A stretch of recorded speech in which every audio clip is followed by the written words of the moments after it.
네, 투자의 공식 시청자 여러분 안녕하십니까? 오늘 저희 이제 네 번째 순서로 경제 읽어주는 남자로 많이 알려지고 뭐 여러분께 아마 저희 투자의 공식 구독자분들께서 아시는 분들 많으실 겁니다. 김광석 박사님을 저희가 모셨습니다. 김광석 박사님이 최근에 또 내년도 경제전망, 물 몇 년째 계속 내시고 있는 책이긴 한데요. 내년도 경제전망에 책도 내놓으시기도 했고, 그래서 마침 딱 지금 이번에 11월 중순쯤 됐기 때문에 내년도 경제전망과 함께 현재 최근 이슈 이제 미국의 대선 결과에 대한 분석도 좀 짧게 좀 여쭤보고, 또 이런 것들이 미치는 영향들, 그다음에 내년에 이제 어떤 것들에 좀 주안점을 둬야 되고, 내년 경제, 글로벌 경제, 국내 경제에 있어서 어떤 점들이 가장 중요한 포인트가 될지, 또 박사님께서 꼭 책에 항상 이제 이 산업적인 측면을 늘 이제 담아주십니다. 그래서 박사님이 내년에 좀 좋게 보시는, 또 내년에 좀 신경 써서 우리 투자자분들께서 좀 봐야 될 만한, 워치해야 될 만한 우리 업종은 또 어디가 있는지, 이런 말씀까지 오늘 좀 들어보는 시간을 준비했습니다. 박사님 어서 오십시오. 안녕하십니까. 예, 이 자리에서 또 뵙게 돼서 너무 영광입니다. 초대해 주셔서 감사합니다. 예. 자, 짧게 대선 결과가 나와서요. 네. 뭐 안 나왔으면 여쭤보기 좀 그랬는데 나왔기 때문에 박사님 또 분명히 대선 또 잘 보시고, 또 미국의 대선 이런저런 부분들에서 네. 워치를 하셨을 거기 때문에 네. 어떤 좀 그 생각이 드시는지 총평이라고 할까요? 한 말씀만 좀 듣겠습니다. 총평은 제가 첫 번째 그 한 문장으로 표현을 했는데요. 네. 세상이 소용돌이에 던져졌다. 아, 소용돌이에 던져졌다. 네, 주사위가 던져졌고 세상은 소용돌이에 던져졌다. 네. 트럼프 2.0이라고 불리는 소용돌이라고 좀 표현하고 싶고요. 네. 의견을 좀 드려본다면 일단 25년 1월에 네. 새 정부가 미국 정부가 시작이 될 텐데, 그렇죠. 네. 그 전까지 새 살림살이를 이제 꾸려 나갈 겁니다. 11월, 네. 12월 중에. 그러면 그 재편되는 과정에서 여러 가지 것들이 좀 움직여질 텐데, 아마도 첫 번째로 카드로 끌어갈 것이 무역 전쟁이죠. 그래서 그림을 잠깐 요약적으로 설명을 드린다면 이렇습니다. 기본적으로 트럼프는 마가죠, 마가. Make America Great. 예. 그럼 미국을 어떻게 그레이트하게 더 만들 것이냐. 네. 첫 번째, 법인세를 인하한다. 네. 그리고 관세를 끌어올린다. 네. 또 세 번째는 상대적으로 기존에 있던 FTA나 뭐 나프타 포함입니다. 이런 것들을 없애거나 재협상한다. 왜냐하면 이게 자국으로 밸류 체인을 완성하는데 방해가 돼. 네. 네. 또 그 밖에도 여러 가지 기후 변화 협상, 예를 들어 파리 기후 협약을 탈퇴한다. 네. 어쨌든 제조기업 입장에서는 부담이 되는 부담되는 게 거죠. 맞아요. 네. 그러니까 그런 것들 관점에서 이런 것들을 요약해 보면 반도체, 우주 산업, 전기차, 2차 전지, 로봇 산업, 인공지능, 이런 미래 유망 산업에 있어서 모든 밸류 체인 A부터 D까지, 예를 들면 설계, 소재, 장비, 예. 제조, 서비스, 판매까지 이르는 그 밸류 체인, 이 해당 산업들을 미국 내에서 다 이루어지게 다 유도한다. 이 얘기는 결국 이런 것들이 다 만들어요. 무슨 얘기냐? 어쨌든 관세를 끌어올리니까 다른 나라에서 만들어서 미국 수출하기 어렵죠. 그렇죠. 법인세를 인하하니까 미국에서 제조하기 좋죠. 좋죠. 그리고 금리를 떨어뜨리니까 제조하기 좋죠. 더 좋죠. 네. 기후 변화 협약 탈퇴하니까 제조하기 비용도 안 들어가고. 비용 절감이죠. 그러니까 이런 여러 가지 관점이 결국은 그림 그리는 것은 마가고, 그 마가가 유도하고자 하는 것은 미국 내에서 이 첨단 산업의 밸류 체인을 완성하고자 하는 그림이고, 결국 지금까지 22년, 23년, 24년 동안 이루어왔던 미국 경제의 흐름은 미국 예외주의거든요. 그렇죠. 미국 예외주의. 저는 경제전방서에서는 뭐라고 표현했냐면 나홀로 골디락스라고 표현했는데, 이 나홀로 골디락스라는 이 흐름을 더 강하게 만드는, 마가와 같은 그런 현상을 더 굳건히 만드는 그림을 25년에 트럼프가 더 어쩌면 이제 점을 딱 찍는 모습을 연출하지 않을까. 그렇기 때문에 더 단단히 준비를 해야만 하는 그런 소용돌이에 우리는 놓여 있다, 이렇게 생각을 합니다. 그럼 우리 기업들이 사실은 누구도 트럼프가 이렇게 압승을 거두면서 재선이 될 거라고는 아마 예상을 하기 힘들었을 거고. 네. 그렇다면 우리가 또 이 부분에 대해서 준비가 좀 미흡했을 여지도 있겠네요. 굉장히 미흡했다고 볼 수 있겠습니다. 사실 이제 저도 많은 기업들을 만나고 그러니까요. 그 경영전략회의에 참석을 하고 있지만 보통의 기업들은 보통 두 가지 대응을 다 생각했어요. 그러니까 바이든이 계속 바이든 정권이 해리스에 예. 이어서 유지될 것이냐. 민주당 정부 유지될 것이냐. 그랬을 때의 시나리오. 그렇겠죠. 그리고 트럼프로 바뀔 때의 시나리오에 대응을 했는데 그게 로비 자금을 추계를 해보면 거의 그림이 그려집니다. 실제 24년 3분기부터 로비 자금이 딱 끊겨요. 이게 뭐냐면 설비 투자 자금도 끊겨요. 미국도 그렇습니다. 3분기 GDP 규모를 추산해 보면 설비 투자액이 끊겨요. 이게 왜 그러냐면 기업들이 어쨌든 누가 될지 잘 모르겠다 하면서 일단은 멈춰 세웁니다. 그리고 누가 되는지를 보고 그때부터 그쪽으로 전적으로 신규 투자, 신사업 진출 전략을 꾀하는 거죠. 역시 이제 트럼프가 됐다라고 불확실성이 거치니까 이제 4분기부터는 본격적으로. 그렇죠. 트럼프 중심으로 가는 거죠. 이제 11월, 12월에는 또 다른 방식으로 기업들의 설비 투자가 집중되는 흐름이 좀 야기될 거라고 저는 생각을 합니다. 알겠습니다. 네. 사실은 기업들 입장에서 봤을 때는 어차피 양쪽에다 보험을 들 수밖에 없는 거고, 근데 이제 확실해진다 그러면 뭐 한쪽은 어차피 폐기하고 한쪽에 몰아줘야 되는 건 당연한 거니까요. 네. 자, 미국 대선 얘기는 이제 이 정도 하겠습니다. 일단은 뭐 이번에 그 발간하신 책에서도 제일 첫머리가 이제 올해, 그러니까 2024년 경제에 대한 회고부터 이제 시작을 하셨는데, 뭐 당연히 한 말씀 드려야죠. 올해 경제는 어떻게 평가하세요? 예. 올해 경제는 어쨌든 역사적인 일이 시작됐죠. 그 역사는 피벗이죠. 피벗, 예. 전환한다, 바뀐다. 통화 정책 기조의 전환이라고 저는 소개를 하고 싶고요. 2020년부터 21년까지를 완화의 시대라고 정의하고요. 네. 금리 인하의 시대. 22년부터 24년 상반기까지를 긴축의 시대라고 정의를 하고요. 그리고 24년 중반부터 이제 피벗의 시대가 시작됐다라고 표현을 하고 싶은데 24년 중반 이후 이제 세계 주요국들이 그 나라의 물가 상승률이 목표하는 수준에 가깝게까지 떨어지는 현상을 주목하면서 저마다 예를 들어서 스위스, 스웨덴 같은 경우는 조금 더 일찍 예. 3월, 5월 이 정도부터 금리 인하를 시작하고 유로존, 캐나다, 영국 이런 나라들도 미국보다 먼저 금리 인하를 시작하죠. 그렇죠. 그리고 미국은 9월, 뭐 한국은 10월. 그렇죠. 저마다 자국의 경제 여건, 물가 여건에 맞춰서 금리 인하를 시작하는 통화 정책 기조의 전환이 일어나는 금리를 인상만 하다가 높은 금리를 유지만 하다가 금리 통화 정책 기조를 이제 인하로 전환해 나가기 시작하는 피벗의 시대로의 전환. 그게 가장 큰 24년의 특징이다. 예, 이렇게 정의하고요. 그리고 이것이 25년까지 피벗의 시대가 이어진다라고 정의하고 싶습니다. 그러면은 그 말씀은 이게 이제 계속해서 금리가 그러니까 25년까지 이렇게 연도를 규정하신다라는 거는 제가 이해하기에는 그러면 내년까지는 금리 인하 기조가 유지가 되는데 2026년 가면 또 모른다. 그러니까 추가적인 금리 인하는 어려울 수도 있다. 이렇게 해석을 해야 되는 겁니까? 이게 트럼프 시대가 오면 조금 더 빠른 속도로 금리 인하가 전개되고 오히려 종점 금리가 더 빨리 찾아올 수 있겠다라고 보고 있고요. 만약에 해리스가 됐다면 26년까지 더 천천히 점진적으로 금리 인하가 진행될 수 있겠다라고 생각을 해볼 수 있겠죠. 그렇게 그만큼 더 강력한 금리 인하 드라이브를 걸 거라고 생각을 합니다. 그만큼 미국이 재정 정책으로 강한 드라이브를 걸 거라고 보기 때문에 트럼프 행정부가 그만큼 국채 금리 상승 여력이 있어요. 네. 그러면 그것을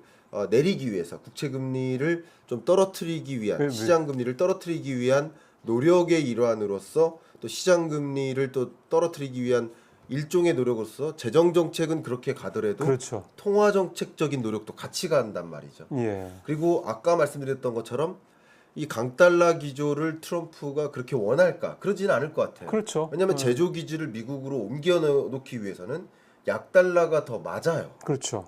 그러니까 만약에 수입국으로서는 강달러가 더 유리하겠지만 좋지만 예. 수출국으로서는 약달러가 더 좋은 거예요. 그렇죠. 그렇죠. 그러니까 트럼프는 약달러를 원할 거기 때문에 그런 그림에서는 그래서 약달러 환경을 유도하기 위해서는 어쨌든 통화 정책 기조를 더 강하게 드라이브를 걸면서 금리 인하를 원할 것이고 연준 위원들을 적극적으로 좀 비둘기파적으로 글쎄요, 그럴 수밖에 없겠는데. 교체하려는 움직임은 거세게 일어나지 않을까 생각합니다. 뭐 아주 이게 어떻게 해석해야 될지 모르겠지만 특히 파월과 관련해서 지난 9월에 빅컷 한 거에 대해서 굉장히 뭐 정치적이다 이런 식으로 얘기까지 했고 내가 대통령이 되면은 자를 거야 심지어는 이제 그런 식으로 파월에 대해서 얘기까지도 했었고 파월은 그거에 대해서 그 당시에만 해도 이제 이렇게 쉽게 압승을 할 줄은 몰랐기 때문에 그냥 뭐 웃어넘기는 식으로 끝나고 그랬는데 이렇게 되면 그야말로 파월이 2026년까지 되는 파월의 임기 보장이 쉽지 않을 수도 있다 뭐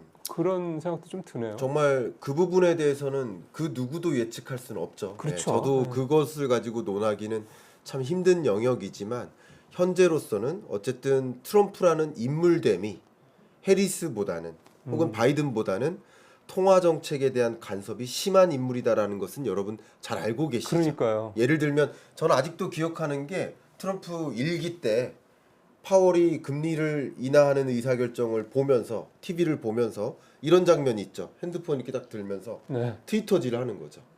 트위터에다가 뭐라고 보냅니까? Rate cut or I will cut you. 금리 내려라 너 아니면 내가 너를 금리 자를 인하하면 거야. 너를 자른다. 이런 트위터를 하는 거 여러분 기억하십니까? 저는 본 기억이 안 그런 나는데 그 와. 이솝우화적인 그 만화가 많이 돌았어요. 아. investing.com 네네. 이해가십니까?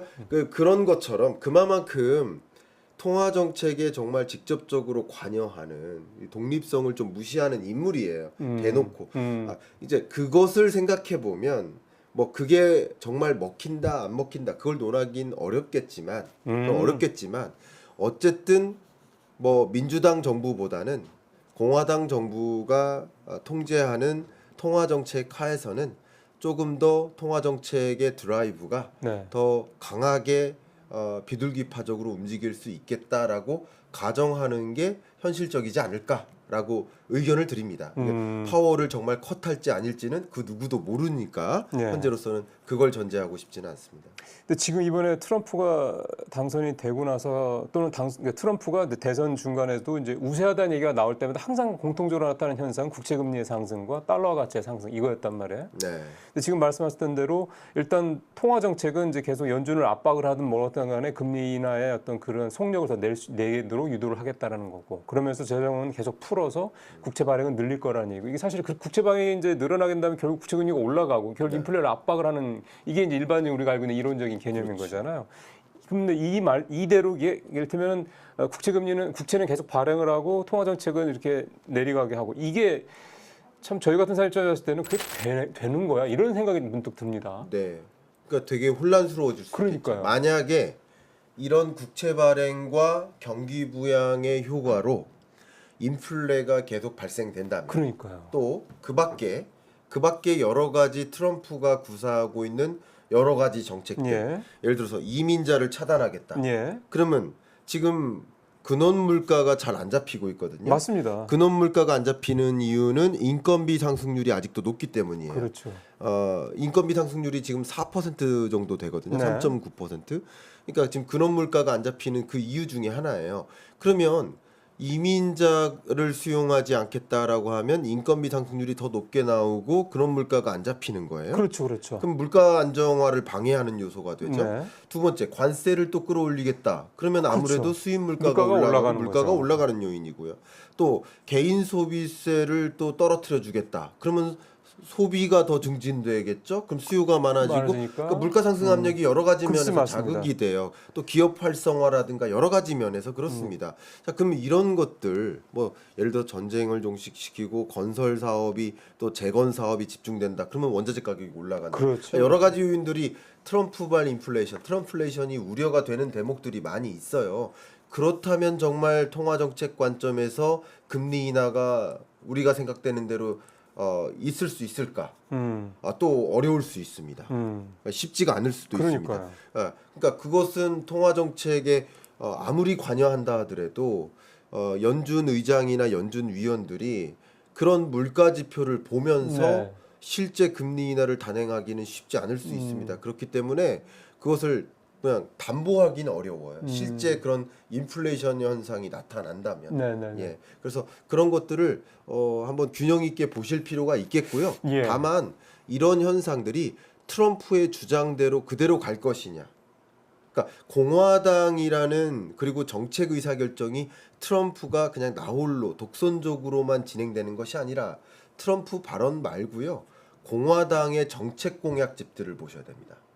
그 소위 말하는 어젠다 47 말고요. 아. 파티 플랫폼이라고 보는 정책 공약집들을 보셔야 돼요. 음. 그래서 이게 전체적인 행정부적인 정책 방향과 네. 트럼프가 그동안 발언했고 했던 것들은 좀 다릅니다. 예를 들어 트럼프는 예를 들어서 IRA 없애겠다라고 얘기했잖아요. 그러니까요. 근데 정책 공약에는 IRA를 전혀 얘기하지 않아요. 공화당의 정책집에서는 네. 공화당 입장에선 공화당의 공식적인 의견이 아니에요. 트럼프 개인의 어떻게 보면 그렇죠. 생각인 거지. 아, 이런 차이도 이게 있군요. 있어요. 근데 왜냐하면 IRA 같은 경우는 현재 미국 국민들로부터 엄청난 지지를 받는 정책이에요. 예. 중국을 가만 안 두는 맞아요, 정책이에요. 맞아요. 예. 근데 그거를 없앤다? 예. 그 어떤 미국 국민도 좋아하지 않는 그런 정책이에요. 그래서 저의 생각은 예를 들면 IRA라는 이름은 없애겠죠.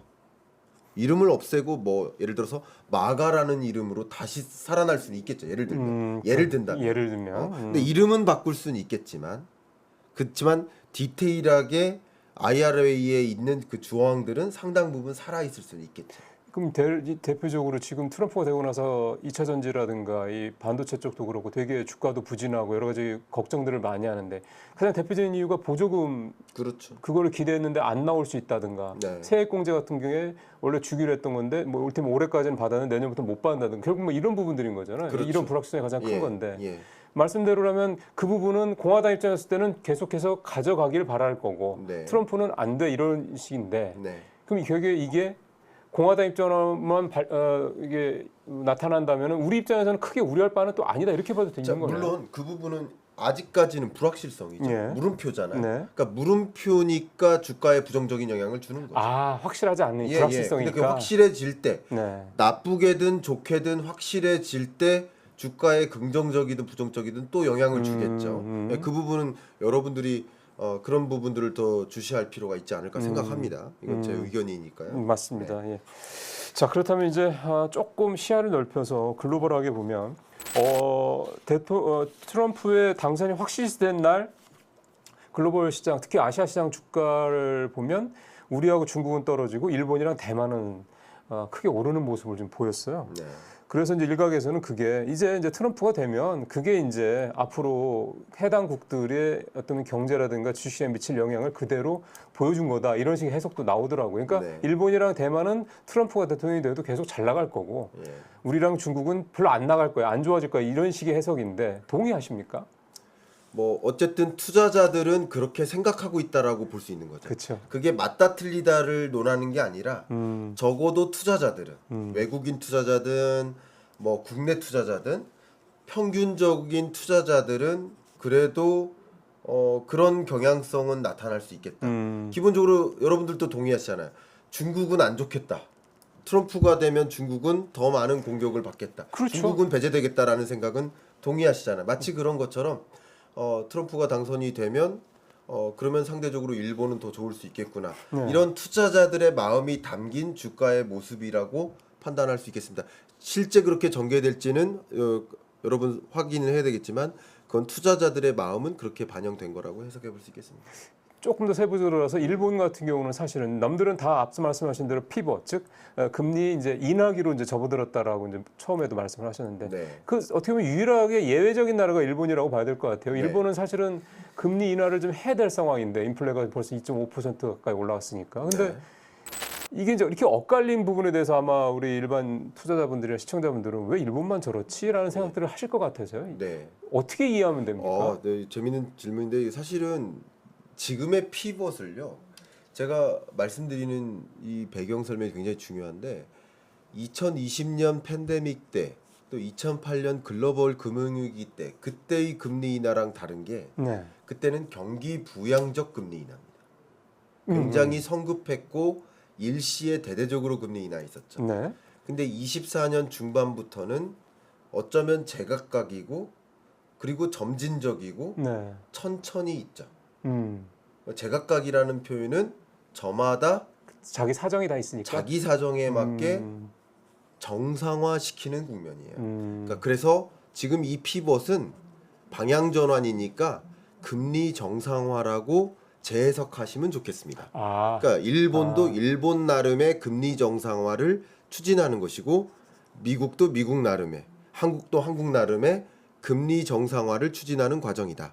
그러니까 일본도 마이너스 금리가 금리 정상은 아니었기 때문에 그렇죠. 어. 일본이 생각하는 중립금리 약 0.56%의 중립금리를 찾아서 금리 정상화의 여정을 가져가고 있는 피벗의 시대인 것이고 우리나라가 생각하고 있는 중립금리 약 2% 수준의 중립금리를 찾아 또 금리 정상화를 하고 있는 여정을 시작한 것이다. 미국도 역시 미국이 생각하는 중립금리를 찾아 금리 인하를 천천히 시작한 금리 인하 피벗의 여정이 시작된 것이다. 이렇게 보시면 가장 편해집니다. 그러게요.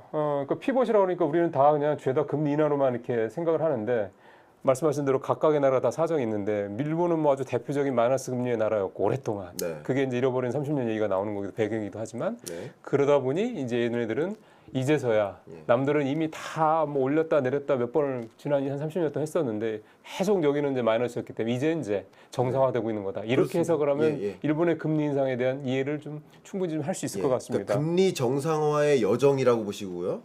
그럼 정상적인 금리가 뭐냐? 각국이 생각하는 중립금리가 있습니다. 각국 이상의 중립금리. 그 중립금리를 찾아 가는 거예요. 균형점을 찾아 가고 있는 여정이다. 그게 피벗이다.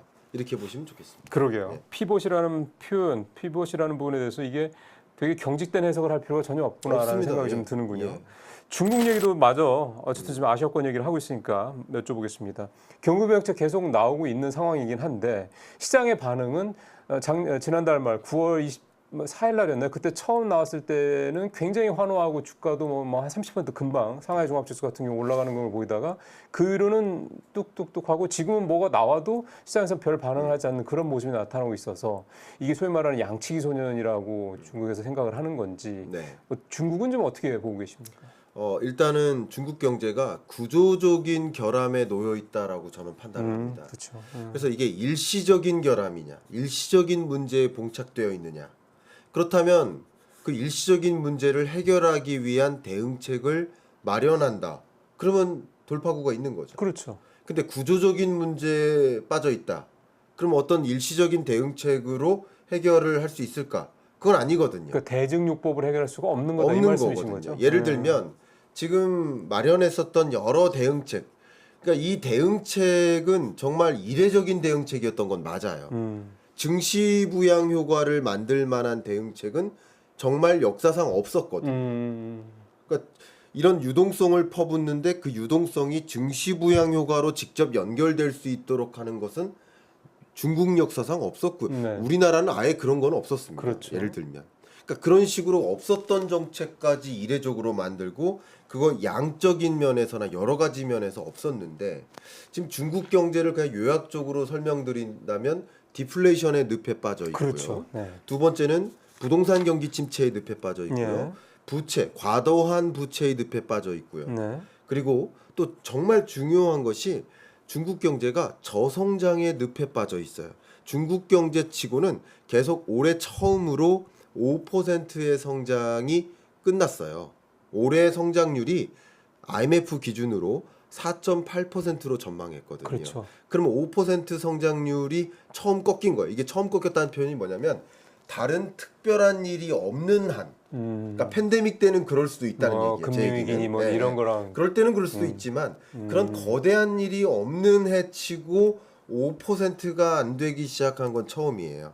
그러니까 그런 이 5%가 안 되고 그 내년은 또 올해 4.8, 내년 4.6 이렇게 점진적으로 또 2029년까지 3%를 향해서 저성장 고착화되는 가장 대표적인 국가의 모습이 중국이에요. 그러니까요. 근데 이렇게 저성장의 늪, 중진국 함정 이런 여러 가지 늪에 빠져 있고 그리고 이런 상황에서 방금 말씀드렸던 각종 재정 정책, 통화 정책, 유동성을 퍼부었는데 그래도 말을 듣지 않아요. 이걸 한마디로 뭐라고 하죠? 유동성 응애 함정. 함정에 빠져 있다. 그러니까 유동성 함정에 빠져 있어요 지금 현재. 그러니까 근데 또 구조적으로 어떤 문제 있어요? 중국으로부터 기업들이 빠져나가고 자꾸 이제 외국인 직접 투자도 거의 요즘에는 안 들어오는 것 같고. 계속 빠져나가. 그러니까요. 빠져. 중국을 이제 제조 기지로 두지 않아요. 대체제가 또 많아요. 예, 많아졌고요. 예. 그리고 더군다나 트럼프의 시대가 왔고 그렇죠. 또 그러면 굉장히 큰 리스크가 생긴 거죠. 관세를 100%까지 끌어올리겠다라고 한다면 네. 어떤 기업이 중국에 추가적으로 공장을 질 것이며 그렇죠. 중국에 있던 기업마저 더 추가적으로 공장을 늘릴까 말까를 고민하던 기업마저 이참에 나가자 하는 고민들을 할 겁니다. 그럼 이런 것들이 구조적인 숙제란 말이에요. 근데 그런 일시적인 어떤 정책들로 이 구조적인 문제를 풀 수 없는 거거든요. 그러니까 저성장 고착화되는 게 맞죠. 다만 제가 이런 말씀은 좀 드리겠습니다. 간혹 그 여러 이 방송들을 보면 중국 경제가 마치 끝났다. 중국 경제가 마치 뭐 갑자기 뭐 중국이라는 나라가 뭐 사라진다, 망한다 이렇게 표현한 또 그거는 또 아니다라는 말씀을 좀 강조하고 싶습니다. 왜냐하면 중국 경제가 여전히 GDP 2위 국가인데 항공모함에 비유될 수 있는 거대한 배인데 이 배가 4.8%로 성장하고 있다 여전히. 이 말씀을 좀 강조해드리고요. 주로 우리가 중국 경제를 바라볼 때 약한 부분을 많이 강조해서 보고 있거든. 지금 말씀드렸던 약한 고리, 부동산 부분 보면 약하죠. 부채 부분 보면 약하죠. 그런데 또 이건 다 구경제적인 측면이거든요. 신경제적인 측면 볼까요? 예를 들면 인공지능, 배터리도 그렇고요. 배터리, 전기차, 로봇. AI도 우리가 자세히 알지 않지만 AI도 굉장히 네. 잘 연구 개발을 하고 있다는 얘기를 맞아요. 들었고. 산업용 로봇. 그렇죠. 지금 독일 폭스바겐을 멈춰 세웠잖아요. 맞습니다. 그러니까 그만큼 중국이 굉장히 위협적일 만큼 이 신경제적인 측면 좀 강해요. 그래서 이 두 가지가 GDP를 구성하는 구경제와 신경제가 하나는 꼬꾸라지고 하나는 또 고도의 성장을 여전히 유지하고 있기 때문에 그게 어쩌면 억눌리는 산업이 있고 고성장하는 산업이 교차되면서 여전히 평균적으로는 4.8%, 4.6% 성장세를 유지하고 있다. 이렇게 보는 게 중국 경제를 그래도 옳게 보는 시각 아닌가라고 의견을 드리고 네. 다만 과거와 같은 고성장은 이제 기대하기는 어렵다. 그렇죠. 이렇게 보는 게 맞지 않나 이렇게 저는 의견을 과거 같은 드립니다. 고성장 사실은 사실은 7, 8% 이상 10%도 뭐 오래 있었고 그런 어떤 성장을 한다라는 거는 이제 사실 그러기에는 중국이 많이 컸잖아요. 그것도 쉽지 않은 일이라는 건 맞는 말씀인 것 같습니다. 이제 내년 얘기로 이제 박사님 말씀을 좀 주제로 옮겨보도록 하겠습니다. 네. 앞서 잠깐 어떻게 보면 좀 단초를 제공해 주신 게 내년에 피벗의 시대다. 이제 네. 가장 큰 특징이라고 말씀을 하셨기 때문에 그러면 이게 이제 2026년까지 이런 피벗 시대가 계속 간다라고 말씀을 하셨고 조금 더 이제 어차피 박사님께서 뭐 1, 2년 가지고 전망을 하시는 건 아니기 때문에 조금 더 멀리 본다 그러면 네. 박사님 지금 안테나에서 가장 이렇게 머릿속에 항상 이렇게 좀 주안점을 두고 보시는 그 어떤 부분, 네. 뭐 포인트 그거는 뭐가 있을까요? 저는 이제 그 부분 이제 산업이 아니라 부분으로 말씀하시면 저는 일단 저는 국가를 먼저 꼽고 싶어요. 국가요? 네, 국가. 제가 지난 주말에 가을 나들이를 갔다가 네. 그냥 한 문장이 계속 되새겨졌거든요. 그게 뭐였습니까? 꽃들이 만발해 있더라고요. 가을인데. 이렇게 추운데요? 네. 근데 제가 오. 그래서 어떤 문장이 떠올랐냐면 가을에도 꽃은 핀다. 꽃이 이미 진 시기인데 근데 그러니까- 꽃이 피더라. 그러니까 봄에만 꽃이 피는 게 꽃이 아니라. 피는 건 아니다. 음. 이게 무슨 말이냐면요.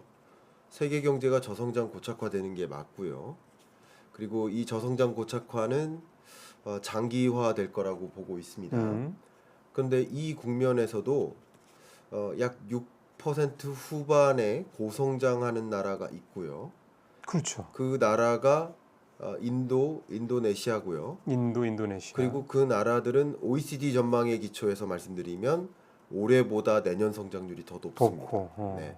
그러면 이런 나라들은 오히려 중국 경제로부터 공장이 이전되고 떠나는 이런 모습 속에서 반사이익을 보는 그런 모습이고, 특히 인도 같은 경우는 모디 정부 3기가 시작되면서 그렇죠. 더 한번 퀀텀 점프를 하기 위해서 제조 기지로서 부족한 부분들이 있어요. 네. 여러 가지 종교 문제, 또 인종 갈등, 네. 뭐 정말 사회 문제, 뭐 계급 갈등, 뭐 여러 가지 것들이 있는데, 그런 뭐 인프라 문제 이런 것들을 좀 개혁하기 위한 준비를 해요. 그러니까 문제가 있는 거 알아요. 아니까. 그 문제를 개선해 나가는 과정이 도약입니다. 그러니까 문제가 있으니까 안 돼가 아니라 문제가 있으니까 도약이고요. 세계 휴대폰 생산국 2위국이 인도예요. 지금 현재 휴대폰 제2의 생산 기지가 인도예요. 중국이 1위고 2위가 인도예요. 그러니까 제조 기지로서 가능성이 없다라고 말씀하시는 게 그거부터가 이미 아니라는 것에 반증을 그냥 간단히 제가 깨드리는 거예요. 그러면 그동안에 우리가 흔히 알고 있는 세 개의 공장이 중국이었는데 그 세 개의 공장이 점점 허물어지고 있는데 그게 인도로 갈 가능성이 이미 높다? 인도로 가고 있고요. 있고. 상당 부분 갔고요.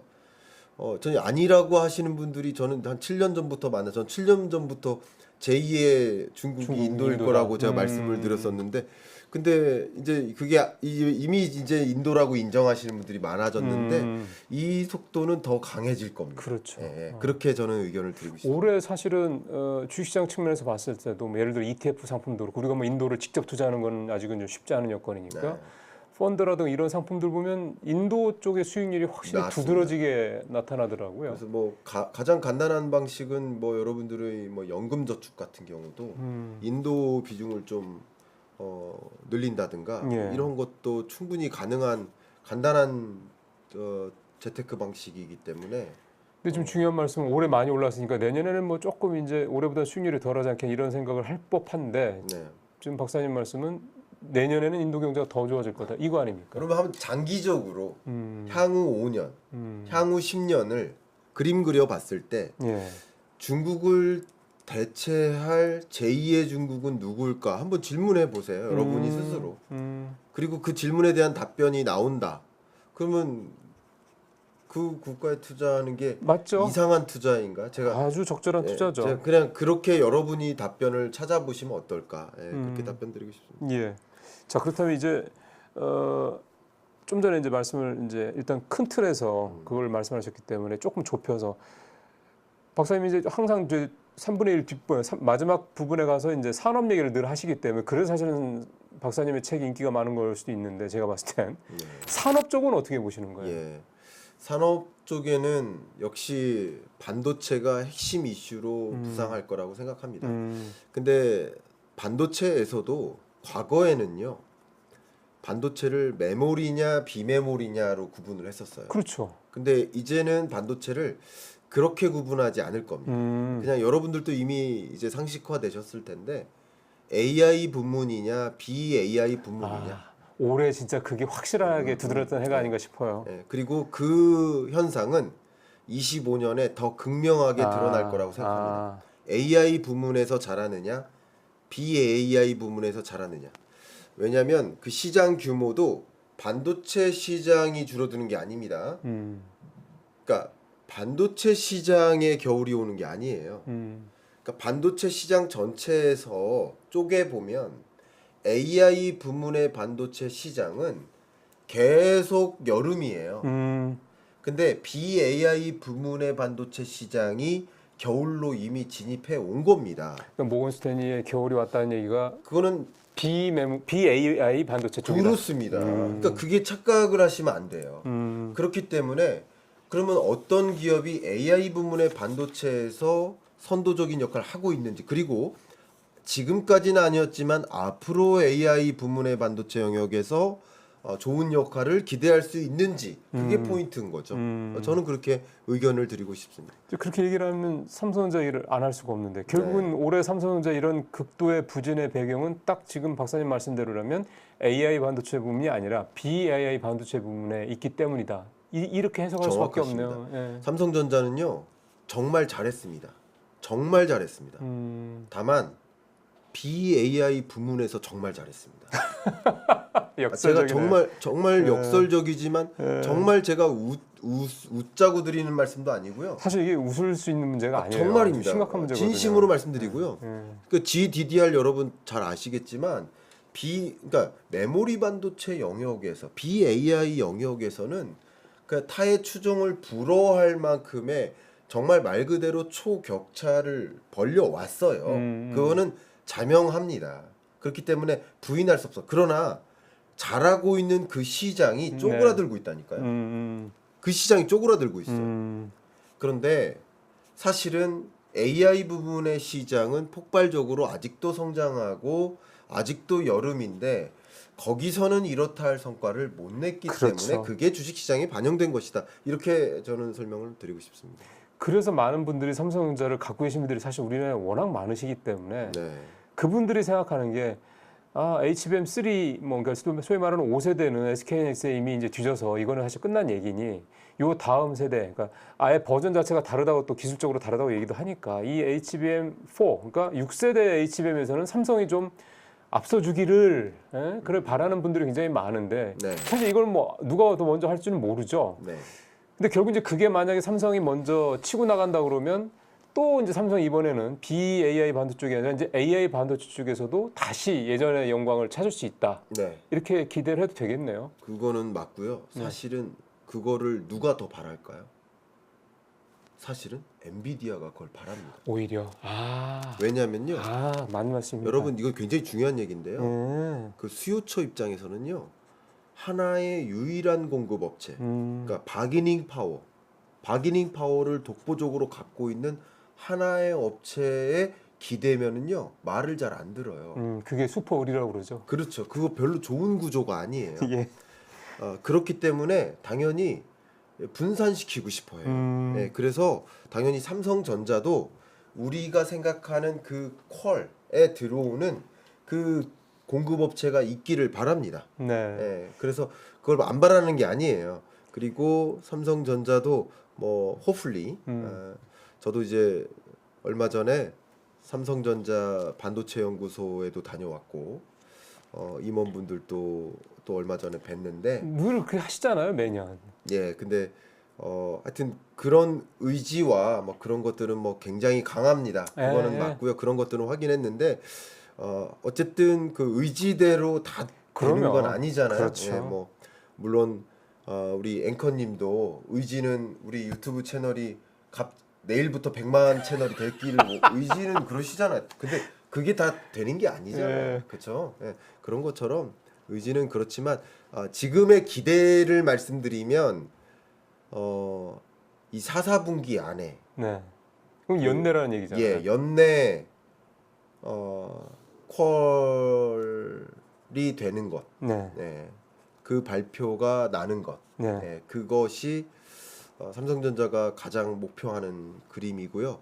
그게 만약에 안 되면 연초 안에는 날 것이라고 현재 전망하고 있습니다. 그러게요. 그것이 뭐 나면 뭐 여러분들이 뭐 스스로 판단하시겠지만 어쨌든 이거는 이제 투자자가 판단하는 게 아니고요. 이렇게 네. 분석가가 판단하는 것이 아니고 항상 시장은요. 수요처가 판단하는 거예요. 그렇죠. 수요처. 뭐 누구죠? 엔비디아가 판단하는 거니까. 엔비디아의 판단 말 그대로 퀄에 통과된다라는 것은 말 그대로 아까 말씀드렸던 AI 부문의 반도체 영역에서 상당한 실적을 기대할 수 있다라는 것을 보여주는 사인이 된다.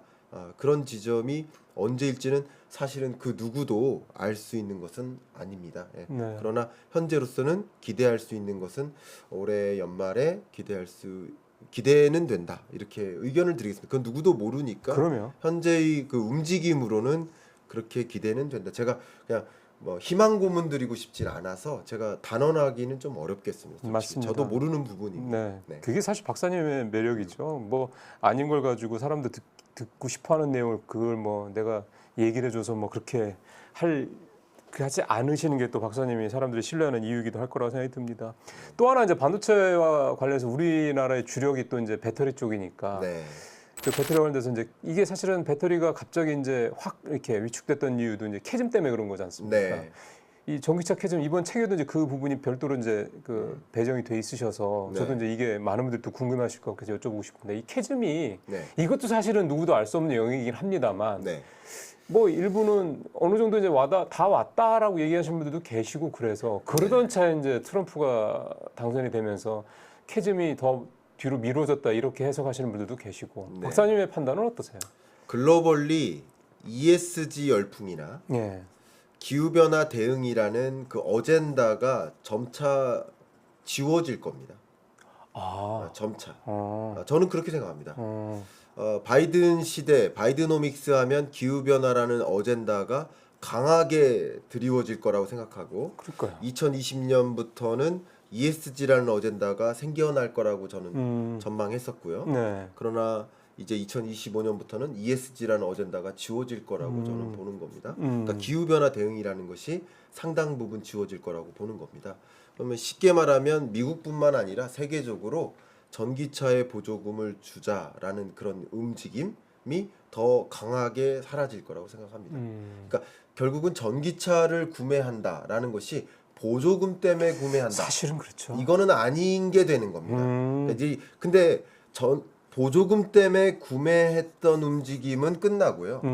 보조금이 아니어도 전기차를 구매할 사람들이 구매하게 되는 그러니까 결국은 캐즘이 아니라 이제 점진적으로 전기차가 말 그대로 기존 대중화되거나 네. 점진적으로 대중화되거나 그렇죠. 기존 가솔린 자동차와 효율성 면에서 생산성 면에서 경쟁하면서 점차 확보되는. 그러니까 큰 골짜기는 움푹 패인 채 지나가고요.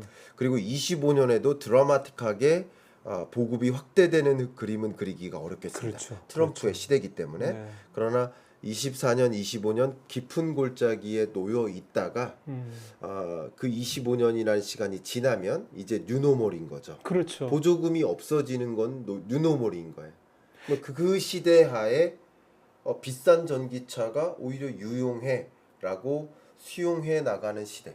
그리고 특히 뭐 이게 뭐 좋은 거라고 보실 수도 있고 아니라고 볼 수도 있겠지만 중국산 전기차를 중심으로 저렴한 전기차가 대대적으로 공급되면서 전기차 가격이 전반적으로 경쟁적으로 가격 경쟁을 합니다. 그러면서 보조금이 아니어도 저렴한 전기차의 시대가 오기 때문에 이제 한번 이 정도면 살만하네 정도 그렇죠. 세대가 온다는 네, 거군요. 네. 그런 면에서 점차 보조금이 아닌 그냥 소위 시장에서 기존 내연기관차와 경쟁하면서 점차 보급이 되는 그런 방식으로의 전환이 있을 것이라고 저는 생각을 합니다. 그러면서 본다면 지금 현대차나 기아의 이 전기차 또 하이브리드 네. 거기다 내연기관까지 소위 말해 이런 종합적인 커버리지가 이런 시기에 이런 과도기 시기에는 상당히 유리할 수도 있겠다는 생각이 드네요. 어느 한쪽에 편중돼 있지 않기 때문에 예, 오히려. 편중되어 있지 않기 때문에 유리하고요. 또 한 가지는 어쨌든 트럼프라는 인물이 중국을 배제하기 위한 그런 조치들을 좀 대대적으로 강행할 가능성이 있고요. 적어도 정권 초반에는 그런 과정에서 반사 이익을 볼 여지들도 또 상당 부분 있겠다라고 좀 판단해 볼 수 있겠습니다. 그러니까요. 사실은 요 며칠 자동차주들이 뭐 현대차나 기아가 대부분 좀 실적이 좋지 않은데 그거는 이제 트럼프가 됐기 때문에 친환경 쪽에 대해서 이런저런 뭐 부정적인 요소가 뭐 반영됐다고 하는데 박사님 말씀대로라면 오히려 네. 조금 지나고 나서부터는 네. 오히려 더 유리한 국면이 만들 수 있다. 네. 이제 마지막 질문을 좀 드려야 될 것 같습니다.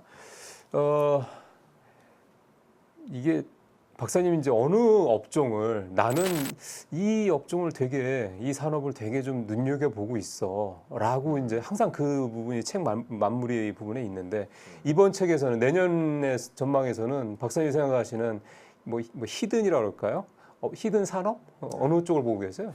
뭐 히든이라기보다는 어쨌든 뭐 트럼프 시대, 트럼프 2.0 시대를 생각해 볼 때 지정학적 변화에 편승해서 어떤 변화가 있을까를 그림을 빼놓고 얘기하면 안 될 것 같습니다. 맞습니다. 그러면 네. 그렇게 생각해 봤을 때 22년부터 시작된 러우 전쟁, 중동 전쟁 이게 25년에도 지속될까라는 질문에 대해서 답변을 드려야 됩니다. 근데 그렇죠. 트럼프라는 인물이 그 전쟁을 종식시키겠다라는 공약을 내걸었고, 그렇죠. 물론 그 종식시키는 그 방향성이 많은 사람들이 원하는 방식은 아닐 거예요. 우크라이나의 땅을 상당 부분 러시아에 내주겠다라는 방식이니까 뭐 좋아하는 방식은 아닐지라도 전쟁을 종식시키겠다라는 그 팩트 자체는 또 많은 분들이 기대하는 바일지는 모르겠습니다. 그러나 어쨌든 우리가 통제할 수 없는 것이니까 예. 어쨌든 우리가 그 결과만 받아들인다면 전쟁의 종식이라고만 생각을 해볼게요. 그러면 전쟁의 종식과 함께 맞물리는 것은 여러분들 다 기대하고 알고 계시다시피 재건 사업이겠죠. 아, 우크라 재건 사업. 그렇죠. 그럼 우크라 재건, 이 전쟁이 너무나 오랫동안 지속됐기 때문에 러시아와 우크라이나의 전쟁이 지속되는 기간 동안 파괴된 지역들에 대한 재건, 인프라 재건 사업들이 좀 집중될 여지가 있습니다. 예, 그리고 중동 지역도 마찬가지고. 그렇죠. 예, 그런 지역의 재건 사업이 집중되다 보니까 당연히 인프라나 건자재나 뭐 그 사업에 뛰어드는 건설 업 이런 영역에서의 기대, 그리고 그런 건자재도 가격이 좀 올라갈 여지가 있겠습니다. 그러게요. 예, 그래서 그런 원자재 가격 이런 영역도 아마도 많은 사람들이 이제 자본시장에서도 그렇죠. 주목을 받을 수 있는 영역이지 않을까. 이게 실물 경제적으로도 그렇죠. 그런 왜냐하면 공적 자금이 투입되겠지만 그 공적 자금이 이 해당 산업에게는 매출액이 되거든요. 그럼요. 네. 그러니까 기업 실적으로 작용될 테니까 그게 자본시장의 돈의 유입으로 연결될 거라고 저는 판단을 하고 있습니다. 네. 그러면은 하나만 더 여쭤본다면 이제 IT 쪽, 뭐 AI를 비롯해서 이 IT 쪽으로 기술주 쪽으로 기술 쪽 업종 쪽으로 혹시 조금 더 그냥 AI 반도체 아까 이제 AI 반도체도 AI 쪽으로 더 집중될 거다 말씀하셨기 때문에 그냥 AI 이렇게 좀 너무 포괄적이고 혹시 뭐 기술 쪽에서 나는 이쪽이 AI와 더불어서든 또는 AI와 또 별개로든 간에 내가 아주 장기적으로 굉장히 좀 눈여겨보고 있는 어떤 기술이나 분야다라고 혹시 생각하시는 게 혹시 있으신가요? 저는 이번에 산업 관점에서 좀 키워드를 꼽았다면 좀 AI와 AI 반도체라는 영역에서도 저는 이 흐름이 강하게 전개될 거라고 생각을 했는데요. 그게 AI 내재화입니다. 인베디드 AI 반도체 내재화. AI 반도체 내재화. 이게 무슨 뜻이냐면요. 아마도 연초에 월드 이코노믹 포럼에서 많은 그 기업들이 이런 방향성을 제안할 겁니다. 아마도. 근데 빅테크 기업들이 네. 엔비디아로부터 AI 반도체를 조달받던 24년까지의 체제에서 네. 점차 뭐 그런 움직임은 이미 일어났습니다. 24년에도 점차 이 빅테크 기업들이 내가 스스로 AI 반도체를 생산하겠다. 왜냐하면 AI 서비스도 돈이 되지만 AI 반도체가 실제 돈이 되겠구나라는 것을 포착하고 AI 반도체 제조에 직접 움직이는. 그러니까 약간 자동차 기업들이 배터리가 돈이 되네. 배터리를 내가 직접 내재화하자 무슨 말씀인지 이해됩니다. 하는 이제. 움직임이 일어났던 것처럼. 현대차가 뭐 그런 움직임을 그렇죠. 보이고 있죠. 그랬던 것처럼 빅테크 기업들이 플랫폼 기업들이 AI 반도체를 내가 스스로 하자. 그러니까 결국은 이제 설계를 자기들이 하겠다라는 거. 설계와 그쵸 설계. 그리고 이제 맡기는 거는 제작은 그럼 또 TSMC 같은 파운드리에다 그렇죠. 맡길 거고. 예. 여러 그런 가지 시사하신 말씀이네요. 예, 그런 움직임, AI 반도체 내재화의 움직임을 좀 강하게 가져가지 않을까. 그리고 그런 움직임은 이미부터 일어났고요. 예. 그러면 우리가 빅테크들을 더 주목을 하면 되는 겁니까? 아니면 예, 빅테크를 주목하고 더 주목해야 된다? 그래서 오히려 엔비디아와 교차되는 움직임이 일어날 수 있습니다. 그러니까 AI와 AI 반도체의 시장의 기대는 크지만 그 시장 내에서의 교차는 일어날 수 있겠다. 이런 그림은 꼭 그려보시길 좀 추천드리고 참 싶습니다. 이렇게 되면 빅테크들은 그렇게 올랐다고 해도 여전히 또 다른 성장성, 또 다른 가능성을 계속해서 만들어내는군요. 네, 그렇습니다. 정말 대단한 네. 기업들인 것 같습니다. 네. 자, 시청자 여러분, 오늘 경제 읽어주는 남자 김광석 박사님과 올해 한 해 마무리하고 내년, 그다음에 그 이후 좀 더 장기적인 어떤 그런 분야의 뭐 거시적인 얘기 또 어떤 그 국가들, 그다음에 산업까지 좀 두루두루 살펴봤습니다. 이게 사실 뭐 박사님을 통해서 그래 뭐가 딱 좋아요 뭐 이렇게 말씀을 드리려고 박사님한테 이렇게 모시게 된 그런 건 아니고요. 큰 그림을 그리는 데 있어서 세상이 지금 특히 경제가 산업이 앞으로 5년, 10년 뒤에 어떤 식으로 흘러가겠구나 이런 것들에 대한 여러분들이 좀 머릿속에서 그림을 만드시는데 윤곽을 좀 짜시는데 도움이 되셨으면 해서 오늘 박사님 모셨던 거고요. 그런 면에서 오늘 박사님의 말씀이 여러분들께서 그런 그림을 스스로 만들어 나가시는데 좀 도움이 되지 않을까 조금이라도 저는 이제 그런 생각이 좀 듭니다. 자, 박사님 오늘 여러 가지 좋은 말씀 많이 들었습니다. 감사합니다. 제가 감사합니다.